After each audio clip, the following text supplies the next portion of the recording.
सभी को जय मसीह की। आज का संदेश आप पूरा सुनकर जाइए और आपको समझ में आ जाएगा कि इस संदेश में बताया क्या मांगना है। और ये संदेश काफ़ी स्पेशल और काफ़ी अलग होगा, ताकि आप इसे समझ जाएंगे। तो ये जो भरम फैला हुआ है आज लोगों में कि आत्महत्या करने वालों की आत्माएं कहाँ जाती है, स्वर्ग में जाती है क्या नरक में, इस विषय पर पूरा खुलासा इस वीडियो में किया गया है। इस वीडियो को अंत तक देखते रहिए। और आज के समय में ये विशेषकर ये हो गया है कि लोग मानते हैं कि आत्महत्या करने से हमारी आत्मा स्वर्ग में जाती है या नरक में जाती है। पहले ये जानिए कि आत्महत्या लोग करते क्यों हैं। आज डिप्रेशन के कारण, परीक्षाओं में फेल होने के कारण काफ़ी लोग ये सोचते हैं कि मैं परीक्षा में फेल हो गया, मैं घर वाले को मुँह क्या दिखाऊँ।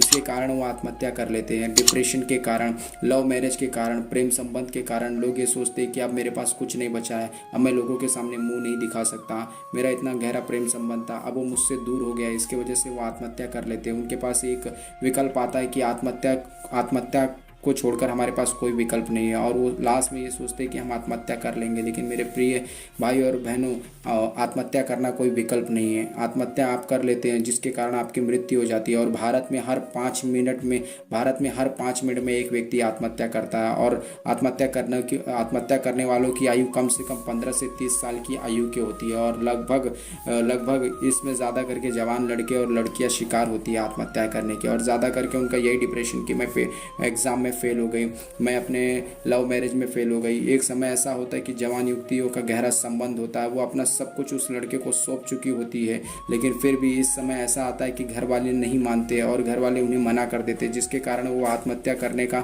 अवसर चुन लेती है। आत्महत्या एक अवसर नहीं है जिसके कारण वो कि उसको मुक्ति मिल जाएगी। और आत्महत्या करने वालों की संख्या लगातार बढ़ते जा रही है। नौकरी ना मिलने के कारण, डिप्रेशन के कारण आत्महत्या कर रहे हैं, कर्जदारों के परेशान होने के कारण आत्महत्या कर रहे हैं। कुछ समय पहले यह माना जाता था कि घर वालों को परेशान करने के कारण ही लोग आत्महत्या कर लेते हैं, लेकिन नहीं। आज जवान युवतियां और युवतियों की इतनी उनकी भी खुद की भावना हो गई कि मुझे ये चाहिए, मुझे वो चाहिए, मुझे ये करना है, मुझे वो करना, और वो नहीं कर पाते हैं। और वो अपने आप को हारा हुआ महसूस करते हैं, फेल हुआ महसूस करते हैं लाइफ में कि मैं हार चुका हूँ। फिर वो आत्महत्या का विकल्प चुनते हैं, लेकिन ये आत्महत्या का विकल्प नहीं है। और ये सपने टूटने के कारण होते हैं। और जाने अनजाने में, दोस्तों यारों में भी जब कुछ ऐसी बातें होती है जो दावा करते हैं कि तू ये कर सकता है कि नहीं कर सकता। लेकिन मेरे प्रिय भाई और बहनों, ये सारी चीज़ों से हमें बचने का ज़रूरत है। और वो अपने जीवन को वो ख़त्म कर लेते हैं कि आत्महत्या, उनको ऐसा लगता है कि ये हमारा एक आखिरी जीवन है और इसे छोड़कर हमारे पास कुछ भी नहीं है। लेकिन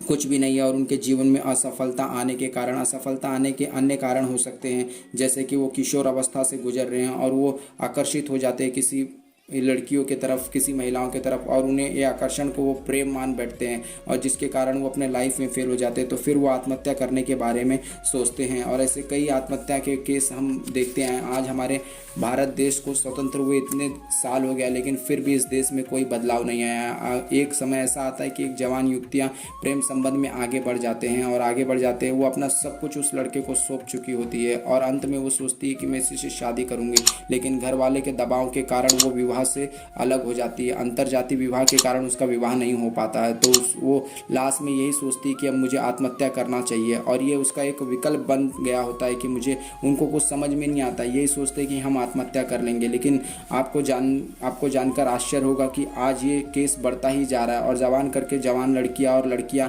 इस बारे में और अंतरजातीय विवाह करने के बारे में ज़्यादा करके केसेस सामने आते जा रहे हैं, और आत्महत्या की घटनाएं बढ़ती ही जा रही है। एक युवती सच्चे प्रेम के परिणाम स्वरूप जब एक युवक को अपना तन मन आत्मा सौंप देती है, और जीवन के ऐसे मोड़ पर यदि माता पिता उसका विवाह जबरन किसी अन्य युवक के साथ कराते हैं, तो माता पिता स्वयं अपनी बेटी के जिम्मेदार होते हैं। हाँ, कुछ केस ऐसे होते हैं जहां माता पिता जिम्मेदार नहीं होते हैं, लेकिन चाहे वो किसी भी जाति या धर्म के क्यों ना हो, आपको परमेश्वर के भयानक प्रकोप से बचने की ज़रूरत है।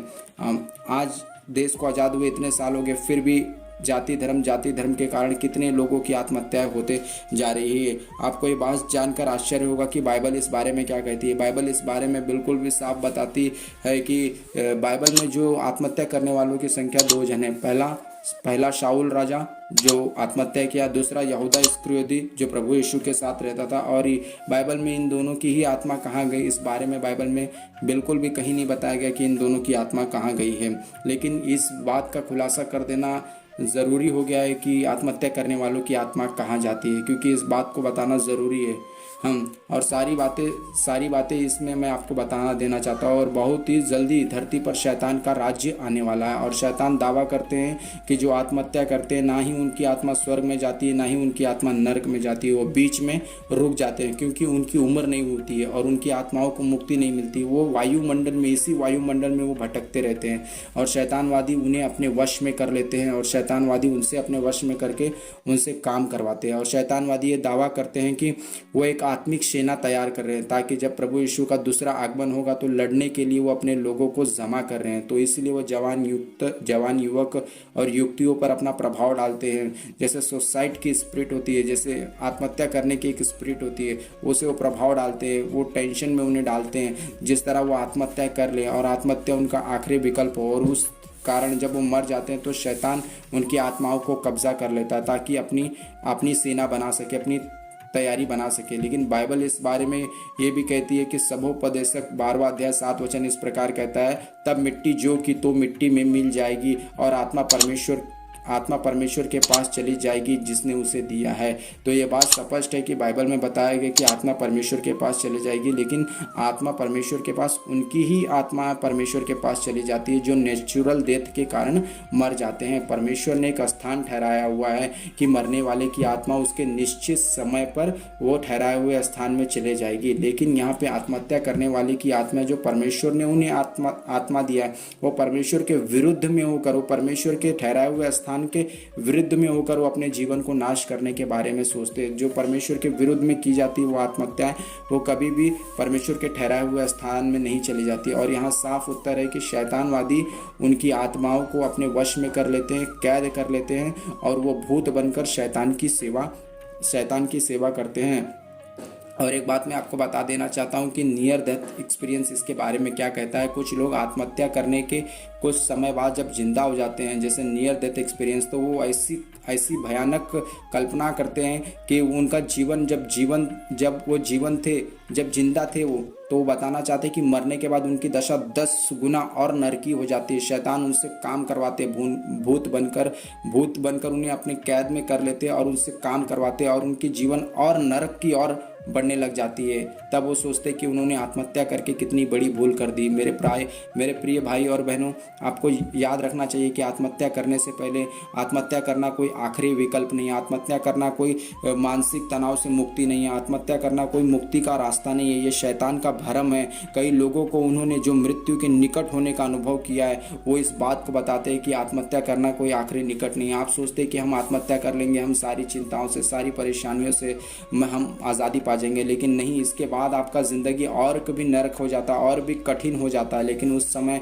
आपके पास सोचने के लिए समय नहीं होता, क्योंकि आपके पास सोचने का समय जो होता है मेरे प्रिय, जो आपके पास आशा होती है जब आप जिंदा होते हैं, तभी आपके पास समय होता है। तो आत्महत्या करना एक आखिरी चुनाव नहीं है। और लोग शैतान के चुंगल में फंस जाते हैं और आत्महत्या कर लेते हैं और अपने ज़िंदगी को और भी नरकी बना लेते हैं और ज़िंदगी भर इसी वायुमंडल में भटकते रहते हैं और वो शैतानवाद की सेवा करते हैं, भूत बनकर उनकी शैतान की सेवा करते हैं और उनकी ज़िंदगी और भी कठिनाइयों में गुजरने लग जाती है। और वो शैतानवादी साधना करके सिद्ध कर लेते हैं जिस तरह से आप पूरी तरह उनके गुलाम हो जाते हैं और आपका ज़िंदगी जो पहले आप जी रहे थे उससे कई गुना नरकी जीवन आपका शुरू हो जाता है, चालू होना। आत्महत्या करना एक आखिरी विकल्प नहीं है। एक बार आप परमेश्वर के गहरे प्रेम में आकर तो देखिए, एक बार प्रभु यीशु को अपनी ज़िंदगी में अपना कर तो देखिए, आपके ज़िंदगी के हर कड़वाहट परमेश्वर के करीब आने से दूर हो जाएगा। याद रखिए उन वचनों को जो प्रभु यीशु ने कहा था। प्रभु यीशु ने कहा था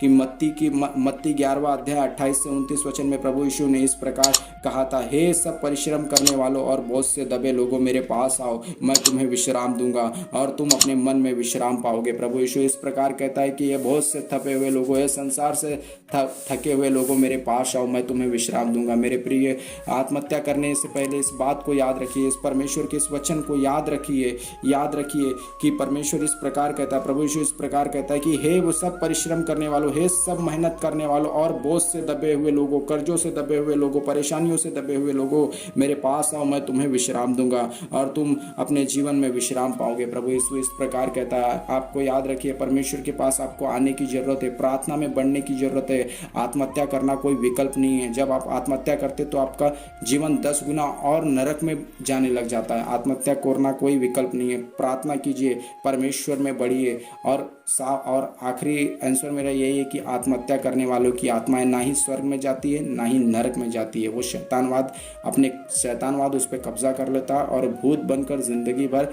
आप उनकी सेवा करती है, और आपका जो जीवन पहले था उससे कई गुना नरकी हो जाता है, और आपको उस समय सोचने का कोई प्रभाव, और ये अनंत अनंत काल के लिए आप उनकी इसी वायुमंडल में भटक कर सेवा करने लग जाते हैं। मेरे प्रिय भाई और बहनों, मैं चाहता हूँ कि आप प्रार्थना में बढ़िए, परमेश्वर में बढ़िए। एक बार प्रभु यीशु को अपने ज़िंदगी में अपना कर तो देखिए।